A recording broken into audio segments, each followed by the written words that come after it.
by false pretense. A criminal investigation involving Sergeant Brian Gerber and his actions related to off-duty employment with the Market Fair NC LLC has led to probable cause for the issuance of 12 felony warrants for obtaining property by false pretense with an amount over $20,000. I will repeat, these charges are in reference to Sergeant Gerber's off-duty employment separate and apart from his duties as a Fayetteville police officer. As of this morning, Sergeant Gerber was served with the 12 warrants for arrest. Additionally, a consideration of dismissal was served by the police department. Sergeant Brian Gerber has been employed by the Fayetteville Police Department since 2017, and up until today, his assignment was with our patrol division.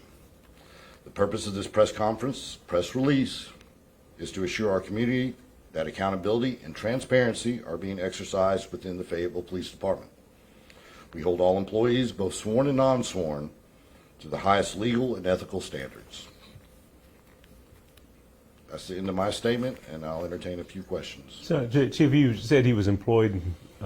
Repeat that. Who he was employed by, and what was he supposed to be doing, and was he in uniform at the time?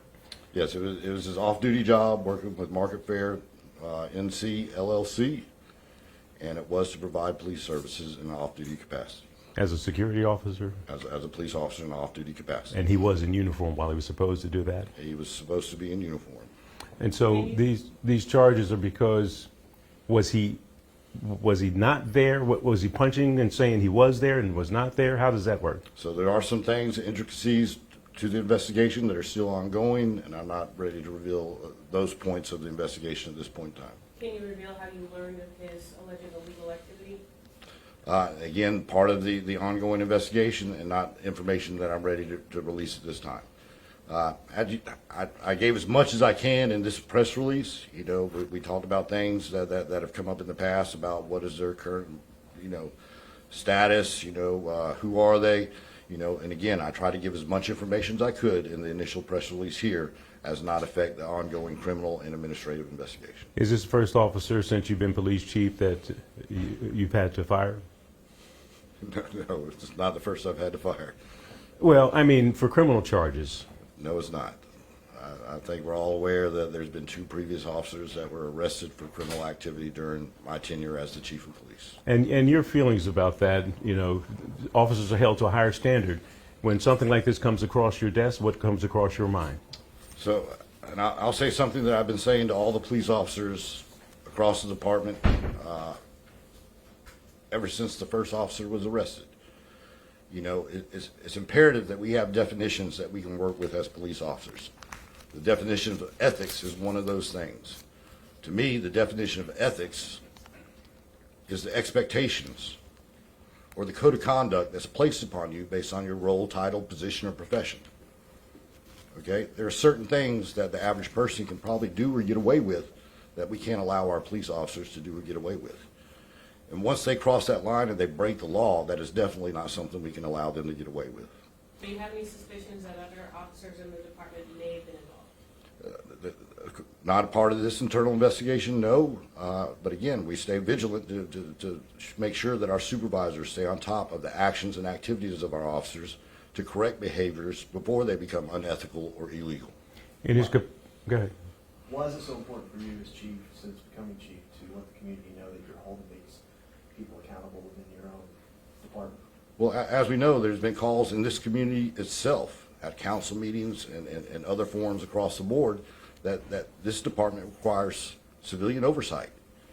I think it's important that I get up here and do this press conference and let you guys know today what we are doing to provide that accountability and transparency. Okay, to counteract some of those arguments and conversations that we aren't able to do this ourselves. I've stood behind this podium at least 3 times to prove that the Fayetteville Police Department is willing and able to hold itself accountable when it's necessary. Can you share where you found him when you arrested him and the conditions he was in at the time? That's not something we're willing to share right now. I will say this, he's been cooperative throughout the process. And over what period of time were these 12 charges accumulated? And again, it's one of those situations where we're still investigating, to look. There is substantial evidence for these. It's been over a period of months. Do you expect more charges added? That's something I can't comment on right now. I think it's, has to be uncovered as we continue to investigate and close this one out. And as in his capacity as a security person at that mall, did he make any arrests or anything where these cases might be in jeopardy because he's been charged? I don't have any of that information, what his arrest was at that job. Was the officer involved able to supervise any other officers within the department? So his rank was sergeant, and he was over a supervisor for a patrol unit When was the officer hired? in 2017. All right.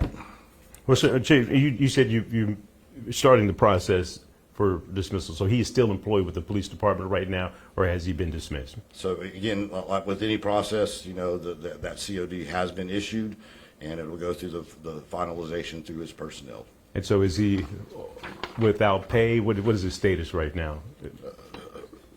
I mean, he's been charged. Right now, he's been served his consideration of dismissal. Okay. So Without no pay at this point. that means he was be dismissed. Okay. All right. Thank you for coming. All right.